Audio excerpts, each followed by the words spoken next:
So today students we continue with the assumed mean method to find the coefficient of correlation. ठीक है, एक बार बेटा दोबारा हम उसका फॉर्मूला लिख लेते हैं कि if we want to find the coefficient of correlation by assumed mean method, क्या फॉर्मूला था?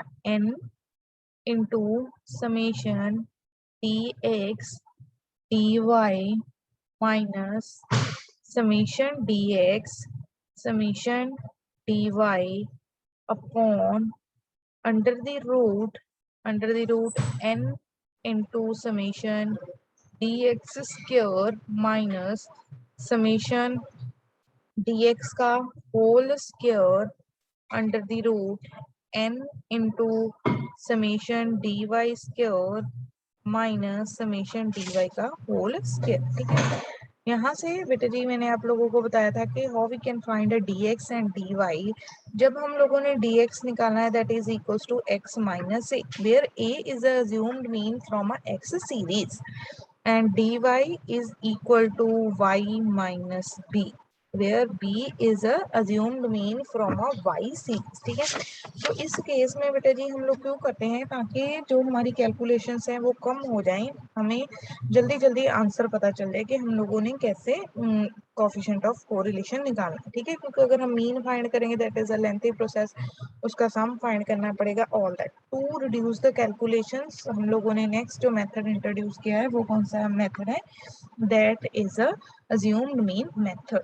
तो बेटा जो a एंड b है, a assumed mean आपने कहाँ से लेना है, from x series, b assumed mean कहाँ से लेना है, फ्रॉम अ y सीरीज. ठीक है, ऑल्सो बेटा जैसे कि हमने डिस्कस किया था कि मोस्ट ऑफ द टाइम हम लोग जो मिडल वैल्यू होगी वही कंसीडर करेंगे एज अ मीन. ठीक है, अब बेटा जी लिखिए इसका numerical, find the coefficient of correlation by using assumed mean method for the following data.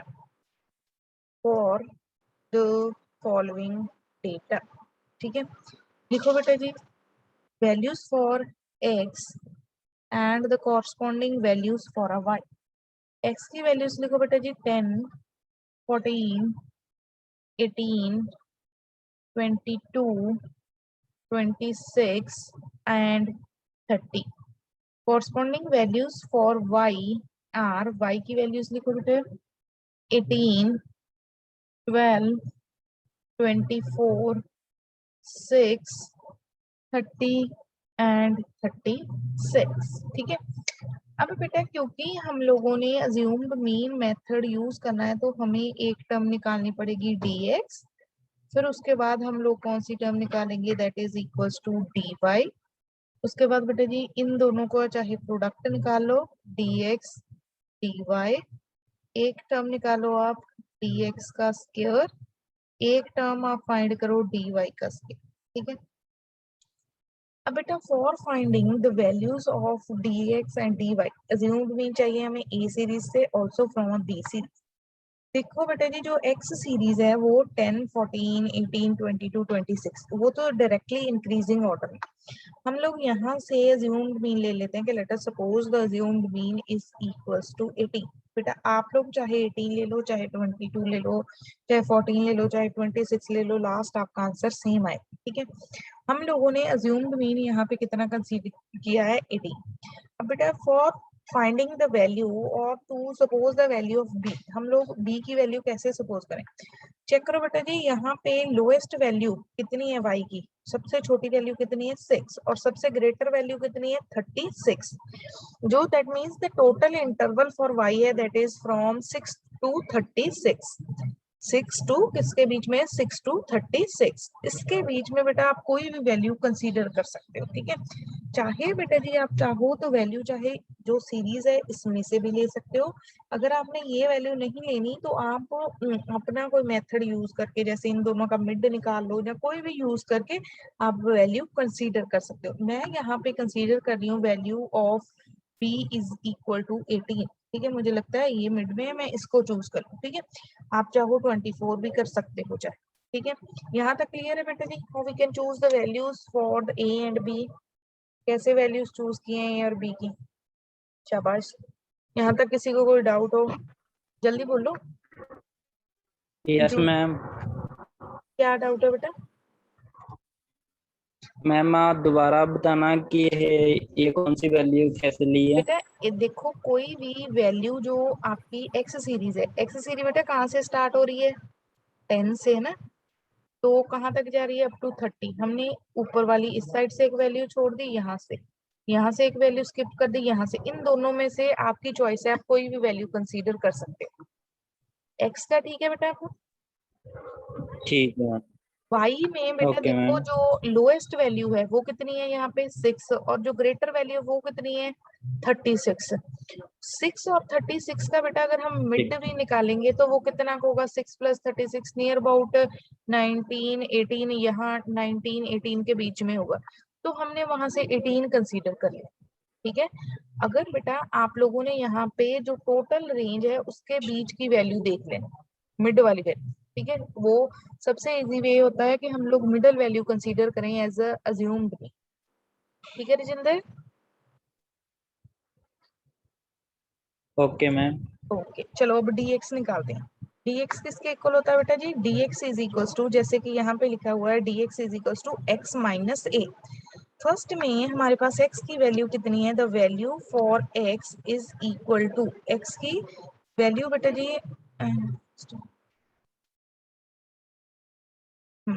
x की वैल्यू कितनी है हमारी 10, 10 माइनस 18 कितना आ जाएगा बेटा, 10 माइनस 18 -8, फिर 14 minus 18 -4, 18 minus 18 0, 20 minus 18 2, 26 minus 18, 26 minus 18 कितना आएगा, बोलो जल्दी से, 26 माइनस 18 8।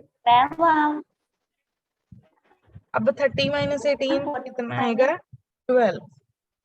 हाँ जी सोनाली,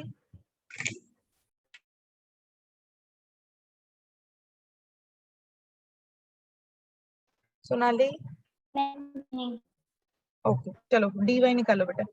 अब dy 18 माइनस 18 0, 12 माइनस 18 4 नहीं होना, कहाँ पे बेटा, 0 के बाद 0 से आगे 4, ये वैल्यू 20 नहीं, हाँ 22 थी, सॉरी बेटा, ठीक है ठीक है, अब ठीक है 4 आएगा, फिर लगा 20 है वैल्यू 4। ठीक है, अब बेटा जी देखिए उसके बाद 18 माइनस 18 0, 12 माइनस 18 -6, नेक्स्ट वैल्यू कितनी आएगी 24 minus 18, next value 6, next value is -12 plus 12, और नेक्स्ट वैल्यू आपकी कितनी आ जाएगी 18। अब उसके बाद इन दोनों का फाइंड कर लो प्रोडक्ट। ठीक है, प्रोडक्ट फाइंड करेंगे, first is 0 -4 into -6 24, next value is again equals to 0, next value is -48, next value आपकी कितनी आ जाएगी 12 into 8 96, 12 into 18 216। अब dx का स्केयर निकालो, कितना आ जाएगा 64, 16 0 16, 30 का स्केयर कितना आएगा, नहीं नहीं 8 का स्केयर कितना आ जाएगा हमारे पास 64 एंड 12 का स्केयर 144। अब dy का स्केयर 0 36 36 144 144 एंड 18 का स्केयर 216। अब बेटा फाइंड करो आप लोग, हमें देखो for applying the assumed mean method कौन कौन सी वैल्यूज रिक्वायर्ड है। एक dx समेशन dx रिक्वायर्ड है, summation dy, summation dx dy, summation dx का स्क्वायर, और n तो हम लोग फाइंड कर ही लेंगे कितनी नंबर ऑफ ऑब्जर्वेशन। ठीक है, तो फाइंड करो पहले बेटा इन सभी का sum. What is the value for summation dx, summation dx की वैल्यू कितनी आ रही है बेटा 12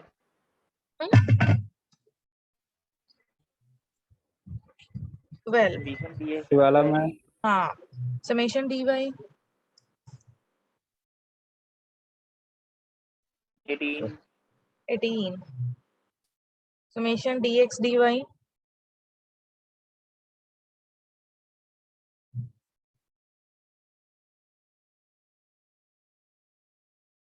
summation dx dy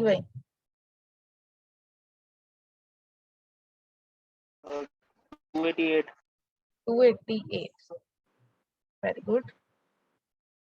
dx square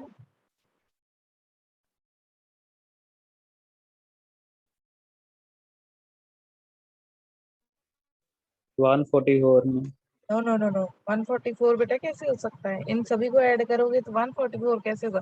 144 तो यहाँ पे ये नहीं, अकेली वो वैल्यू तो कुछ। फोर हाँ हाँ 3 हाँ जी, हाँ जी। कितना बेटा हरमन? 304 304। नेक्स्ट आदित्य आप ही कैलकुलेशन करो बेटा। dy 576 नो नो 5 चेक करो हरमन।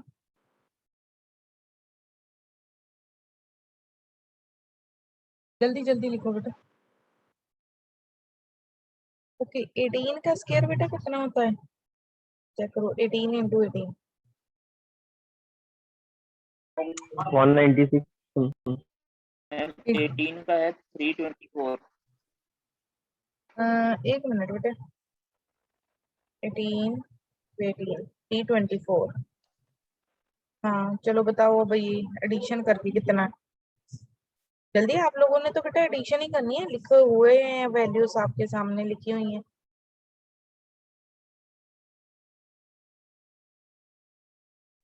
684 कितना बेटा? 684 664। हाँ 684 वेरी गुड। अब बेटा n कितना है? 1 2 3 4 5 एंड 6। तो जो हमारा कोफिशिएंट ऑफ कोरिलेशन आ जाएगा वो कितना आ जाएगा? rxy is equals to n। n कितना है? 6 इंटू हम लोगों ने क्या लिखा था? Summation dx dy 288 minus summation x 12 summation y 18 divided by under the root n into dx square आप लोगों ने फाइंड किया है वो कितना है? 304 माइनस 12 का square into into 6 into 684 minus 18 का स्क्वायर। ठीक है जल्दी से करो कैलकुलेशन, बताओ आंसर क्या है?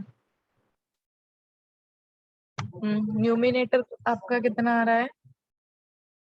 डिनोमिनेटर कितना आ रहा है? उसको सिंप्लीफाई करो अंडर द रूट 1680 3786। बताइए आंसर कितना है? जल्दी बताइए।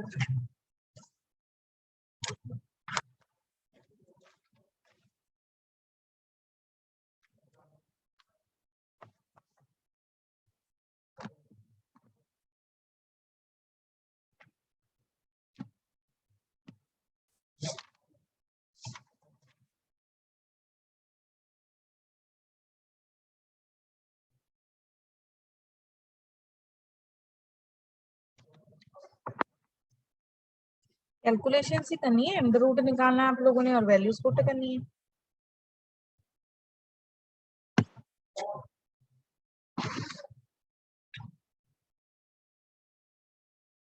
हो गया बेटा फ्रेंड? मैम 0.599 0.5 99 हाँ तो इसको अगर हम राउंड ऑफ कर दें 0.6 ठीक है। तो कैसा हमारा कोफिशिएंट ऑफ कोरिलेशन है? This is a positive correlation. तो अगर हमें आ गया क्वेश्चन कि which type of a correlation exist between x and y, तो हम लोग क्या लिखेंगे?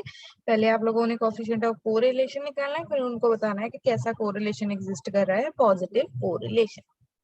ठीक है बेटा ये method assumed mean method.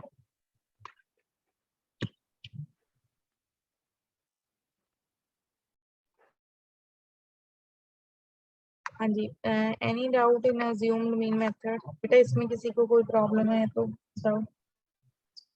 Ma'am थोड़ा स्लाइड को नीचे करना। एक मिनट अब ठीक है? Yes ma'am. बोलो रजिंदर बेटा क्लियर है मेथड? हाँ। ओके चलो नेक्स्ट बेटा जी क्वेश्चन करते हैं। अब आपको डायरेक्टली इस टाइप का डेटा नहीं गिवन, ठीक है? डायरेक्ट मींस वैल्यूज नहीं गिवन, आप लोगों ने बेटा जी फॉर्मूला यूज करना है अकॉर्डिंग टू द गिवन जो आपके पास गिवन डेटा, ठीक है?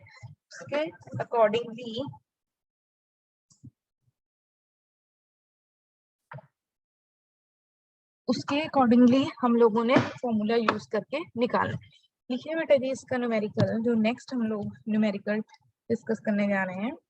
Write down, calculate the coefficient of correlation, calculate the coefficient of correlation, coefficient of correlation from the following data, coefficient of correlation from the following data. Value of n is given as 10, summation x is given as, summation x is given as 140, summation y is given as 150, summation x minus 10 का square is equal to 180, summation y minus 15 का square is equal to 215, summation x minus 10 y minus 15 is equal to 60। ठीक है, ये बेटा जी हमारे पास सारी information given है, n की वैल्यू गिवन है, n की वैल्यू के बाद बेटा जी हमारे पास क्या गिवन है, after giving the value of n उसके बाद हमारे पास देखो समेशन x गिवन है, समेशन y। अभी बेटा जी हमारे पास एक टर्म गिवन है समेशन ऑफ x माइनस 10 का होल स्क्वायर। ठीक है, देखो बेटा जी x में जो वैल्यू है वो कौन सी यूज हो रही है 10, और y सीरीज के लिए वैल्यू कौन सी यूज हो रही है 15। यहाँ पे बेटा जी क्योंकि एक अज्यूम्ड वैल्यू यहाँ पे कितनी है 10 एंड 15, उसके कॉरस्पॉन्डिंग डेटा गिवन है। ठीक है, देखिए कॉरस्पॉन्डिंग टू अज्यूम्ड वैल्यू के कॉरस्पॉन्डिंग हमारे पास डेटा गिवन है। अब हम लोगों ने यहाँ पे मेथड कौन सा अप्लाई करना है, अज्यूम्ड मीन मेथड। जो बेटा आपके पास स्टेटमेंट गिवन है, फ्रॉम दिस स्टेटमेंट आप लोग मुझे बताओ पहले तो assumed mean from x series कितना लिया होगा to solve this numerical. assumed mean from x series कितना होगा? x 10, क्योंकि बेटा x माइनस 10 के कॉरस्पॉन्डिंग डेटा गिवन है। यहाँ पे हम x माइनस a लिखते थे, अब वो वहां पे a की जगह पे कौन सी वैल्यू लिखी हुई है 10। दैट मीन्स कि बेटा जी assumed mean फ्रॉम जो हमारा x सीरीज है वो कितना है 10, फ्रॉम y सीरीज कितना है, फ्रॉम y सीरीज इसको हम b लिखते हैं, y किसके कॉरस्पॉन्डिंग वैल्यू 50। ठीक है, अब बेटा उसके बाद हम एक टर्म लिखते हैं dx dy, वो गिवन नहीं है हमारे पास। ठीक है, ये अब बेटा जी हम लोग क्या लिखते हैं, dx इज इक्वल्स टू क्या होता है हमारा x minus a and dy is equals to y minus b। तो बेटा यहाँ पे a एंड b 10 और कितने हैं हमारे 15, तो दैट मीन्स मेरे पास कौन कौन सी वैल्यू है, dx का स्क्वायर भी गिवन है, dx का स्क्वायर कितना गिवन है 1180, dy का स्क्वायर कितना गिवन है that is equals to 215, summation dx dy कितना गिवन है दैट इज इक्वल्स टू 60। ये इतना डेटा मेरे पास गिवन, बट बेटा मेरे पास दो टर्म्स नहीं गिवन जो हमें रिक्वायर्ड है for applying the assumed mean method. वो कौन सी है, देखो और बताओ कौन सी दो टर्म्स मिसिंग है जो हमें रिक्वायर्ड थी।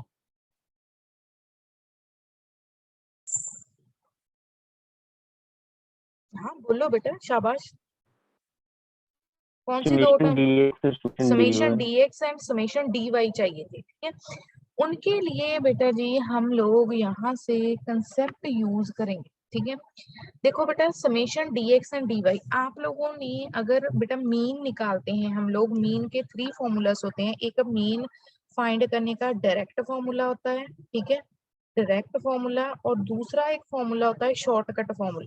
ठीक है, मीन निकालने का बेटा एक डायरेक्ट फॉर्मूला होता है, दूसरा कौन सा होता है शॉर्टकट फॉर्मूला। चाहे हम लोग मीन डायरेक्ट मेथड से निकालें, चाहे शॉर्टकट मेथड से निकालें, चाहे थर्ड मेथड हम स्टेप डेविएशन ले लें, तो उन सभी केसेस में मीन की वैल्यू क्या होती है इक्वल। डायरेक्ट में तो हमने कल डिस्कस किया था, डायरेक्ट में फॉर्मूला क्या है समेशन x अपॉन n। अब बेटा बता सकते हो आप शॉर्टकट फॉर्मूला क्या है for finding the mean, shortcut formula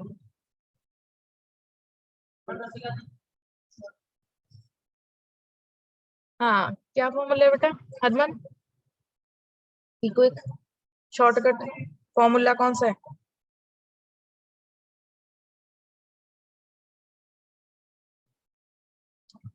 Harman, Rajinder, Manpreet, विशाल, जल्दी बोलो बेटा, अगर नहीं पता तो मैडम लिखेंगे ना।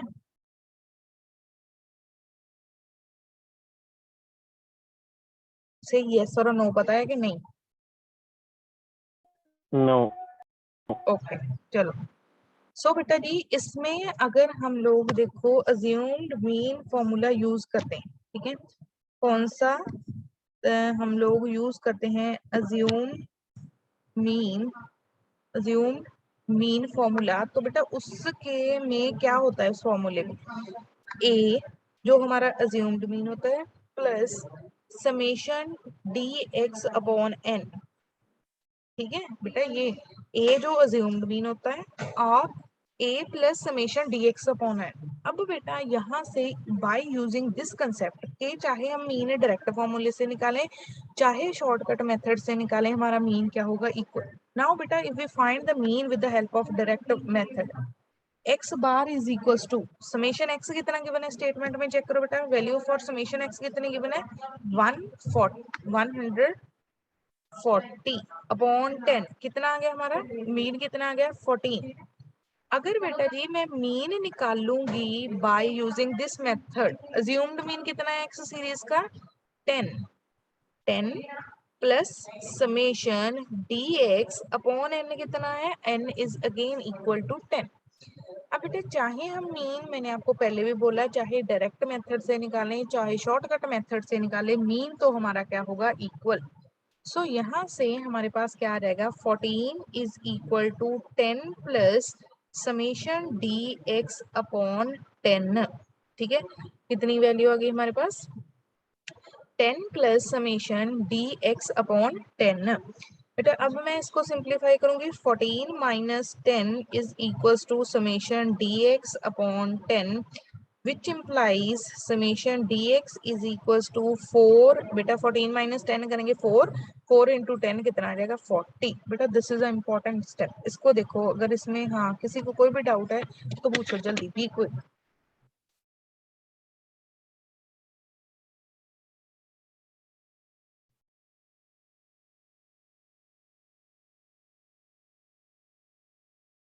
जल्दी बोलो बेटा।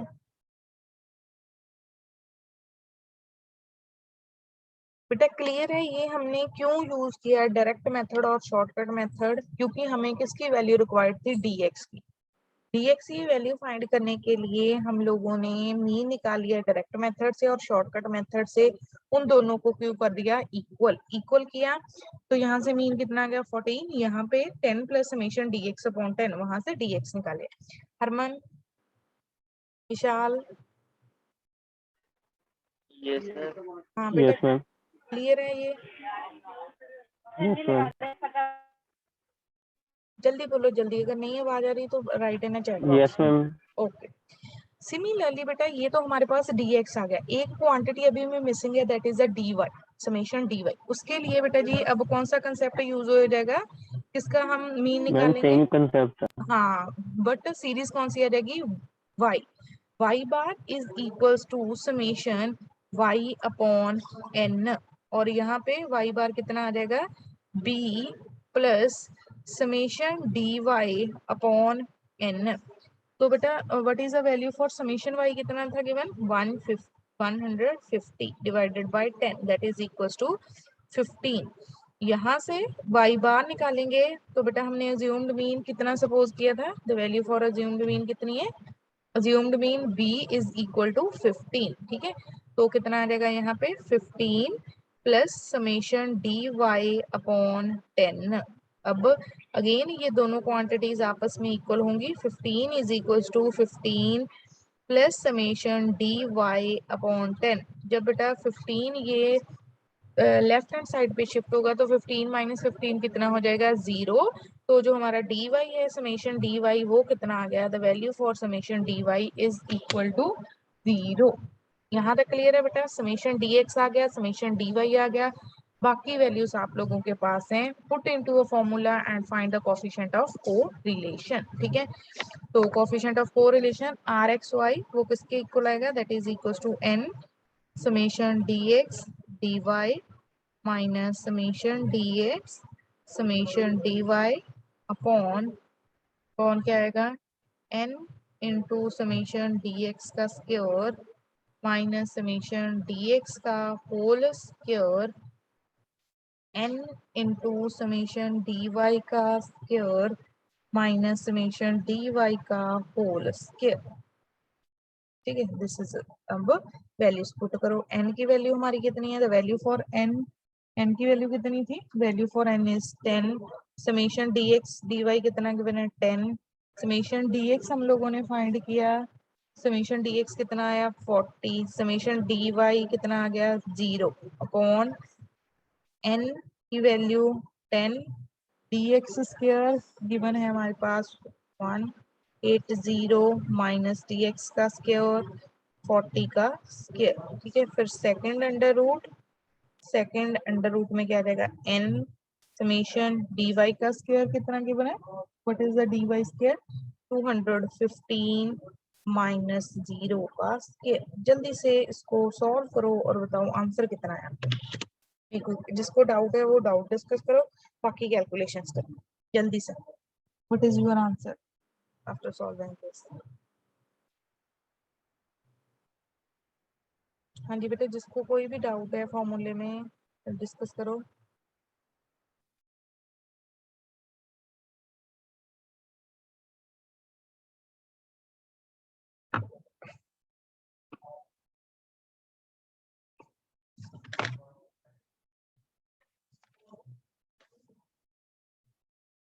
हाँ जी राजेंद्र,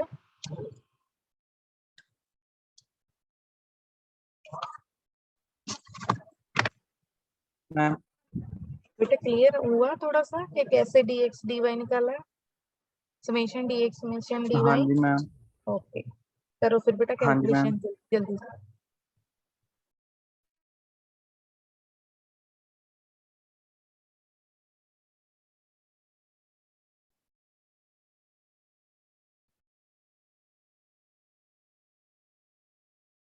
बताओ आंसर कितना है।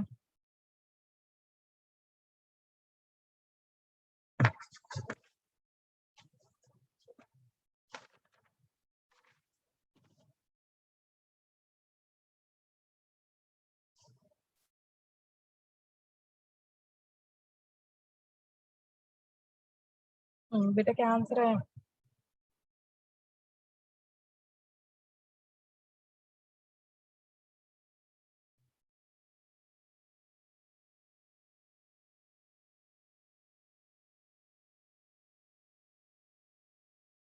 हनुमान,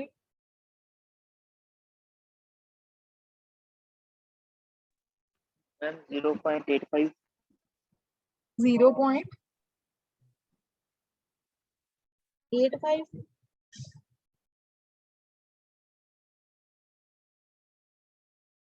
चलो इसका बेटा जी आप लोग आंसर निकालोगे, चेक कर लेना। Your answer is 0.91। ठीक है, सॉल्व करके बेटा देख लेना, इसका आंसर इतना है।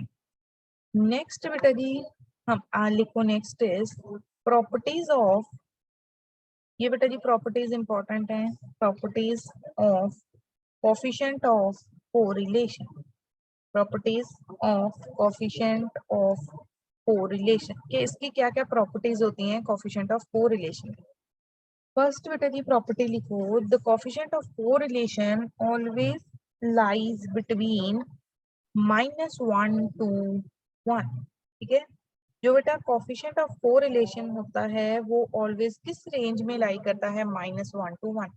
दैट मीन्स कि बेटा -1 से इसकी वैल्यू छोटी नहीं हो सकती और 1 से ग्रेटर नहीं हो सकती। ऐसा नहीं होगा कि आपका कोफिशिएंट ऑफ कोरिलेशन आ जाए 2.5, दैट इज नॉट पॉसिबल। इसका मीनिंग है आप लोग गलत कर रहे हैं। ठीक है, तो ऐसा भी नहीं होगा -2.78 आ जाए, -1 से छोटी नहीं होगी और 1 से ग्रेटर नहीं होगी। ठीक है, coefficient of correlation always lies between -1 to 1।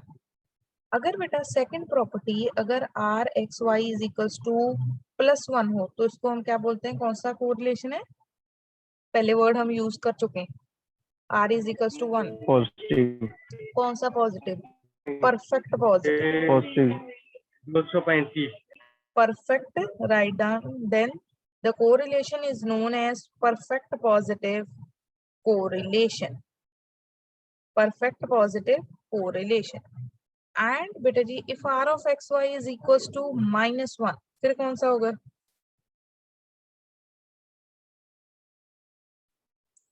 Perfect negative correlation. हाँ, परफेक्ट नेगेटिव, पॉजिटिव की जगह पे अब क्या रहेगा?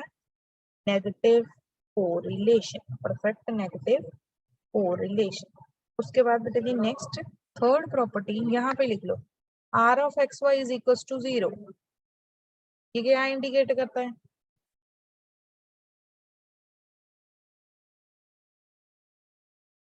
What does this indicate? क्या हुआ बेटा? r of xy अगर कोरिलेशन 0 हो,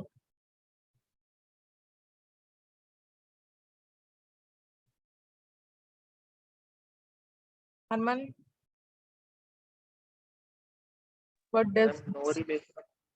कोरिलेशन 0? तो दैट मीन्स कि बेटा आप इसको बोल सकते हो 0 कोरिलेशन और योर वेरिएबल्स आर अनकोरिलेटेड। ठीक है, your variables are uncorrelated variables. No correlation exists between these two, x and y.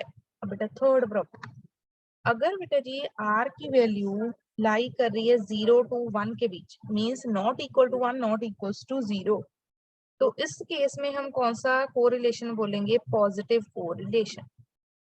फिर आपने सिंपली कौन सा कोरिलेशन कहना है? Positive correlation. सिमिलरली अगर r की वैल्यू -1 to 0 के बीच में लाई कर रही है, then the correlation is negative correlation. ठीक है, तो हमारा जो कोरिलेशन है वो कैसा है? Negative correlation. नेक्स्ट लिखो बेटा जी property, correlation coefficient, correlation coefficient is independent of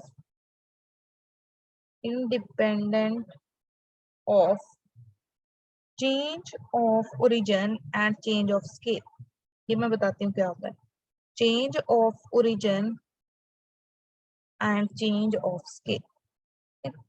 change of origin का मीनिंग क्या है बेटा जी? कि जो हमारे पास सीरीज गिवन है उसमें हम कोई ना कोई वैल्यू हर एक टर्म में ऐड करें। जैसे बेटा आपके पास एक्स की सीरीज है, उस सीरीज को आप सिंप्लीफाई करने के लिए उन सभी वैल्यूज में लेट अस सपोज 50 सब्ट्रैक्ट कर देते हो। ठीक है, तो वो क्या है? चेंज ऑफ ओरिजिन, सारी वैल्यूज में, not from a one particular value.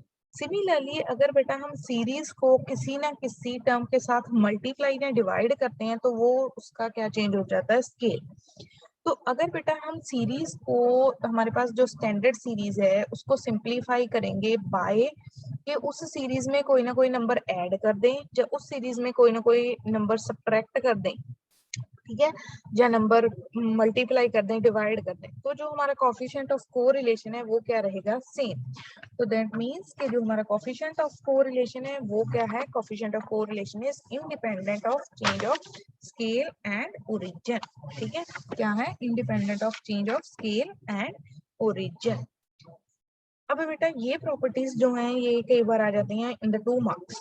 ठीक है, 2 मार्क्स में बेटा वो डायरेक्टली पूछ लेते हैं कि राइट दिस प्रॉपर्टी, वो सारा आपको आ जाएगा इनटू द 2 मार्क्स। अब बेटा उसके बाद हम लोगों ने एक और कोफिशिएंट, कोरिलेशन कोफिशिएंट का फॉर्मूला डिस्कस करना। ठीक है, उस कोरिलेशन के फॉर्मूले को क्या कहते हैं? Karl Pearson's coefficient of correlation. ठीक है, ये बेटा जी जो मेथड है वो इस मैथमेटिशियन ने दिया होगा, इसलिए उसका नाम क्या रख दिया? Karl Pearson's, Karl Pearson's Pearson's Pearson's coefficient of correlation, Karl Pearson's coefficient of correlation. देखिए बेटा इसका formula, rxy is equals to covariance between xy upon sigma x sigma y. ठीक है, पता है बेटा आपको सिग्मा एक्स सिग्मा वाई क्या होते हैं? अगर किसी को पता हो what is sigma x and sigma Y?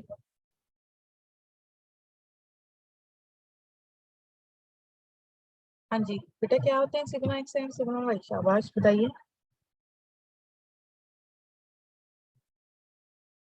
पता है Harman? No ma'am. Okay, so बेटा जी जो हमारे sigma x and sigma y हैं, लिख लो साथ में। Sigma x is a standard deviation of x series.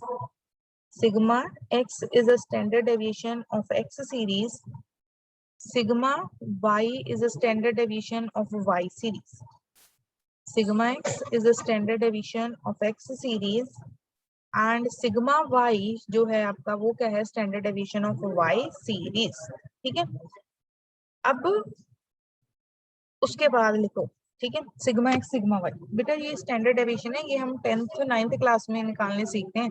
अगर आपको कोई नहीं भूल गया, मैं दोबारा फॉर्मूले लिखवाती हूँ। ठीक है, अब बेटा right down the formula for finding. आप लोगों ने अगर सिग्मा एक्स फाइंड करना है, सिग्मा वाई फाइंड करना है, ठीक है, तो कई बार तो बेटा डायरेक्टली गिवन होता है कि ये जो हमारा सिग्मा एक्स है ये स्टैंडर्ड डेविएशन ऑफ सीरीज है, ये इतना गिवन है। ठीक है, जो बेटा जी सिग्मा एक्स स्क्वायर का फॉर्मूला है वो लिखो आप। This is equals to summation x minus x bar का स्क्वायर अपॉन एन। ठीक है, सिग्मा वाई का square is equals to summation y minus y bar का square upon N.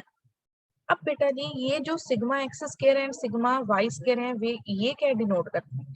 Sigma x आपका क्या होता है? Standard deviation. सिग्मा एक्स क्या डिनोट करता है? Standard deviation. जब हम सिग्मा एक्स का स्क्वायर लिख देते हैं तो वो क्या बन जाता है? वेरिएंस। ये क्या होता है हमारा? वेरिएंस। ये क्या है? वेरिएंस। ठीक है, सिग्मा एक्स क्या है? Standard deviation. जब उसका स्क्वायर करते हैं तो वो किस में कन्वर्ट हो जाता है? That is converted to a variance. ठीक है, तो अगर तो बेटा आपको directly sigma x sigma y given है तो ठीक है, अदरवाइज आप लोगों ने इस फॉर्मूले की हेल्प से इसको कैलकुलेट करना। और बेटा also write down the formula for finding the covariance. Covariance between x and y is given by summation x minus x bar y minus y bar divided by a n। ठीक है, x minus x bar y minus y bar divided by n। तो बेटा इसकी help से हम लोग क्या निकाल सकते हैं? With help of this formula आप लोग क्या फाइंड कर सकते हो? तो वेरिएंस। ठीक है, अब बेटा ये तो है कि अगर हम लोगों ने डायरेक्टली जो डेटा गिवन है उसकी हेल्प से स्टैंडर्ड डेविएशन या कोवेरिएंस निकालना है, ठीक है, तो आप लोगों ने ये फॉर्मूला यूज करना है। Sigma x square is equals to x minus x bar. X bar आप लोगों को पता है व्हाट इज एक्स बार? बोलो एक्स बार क्या होता है?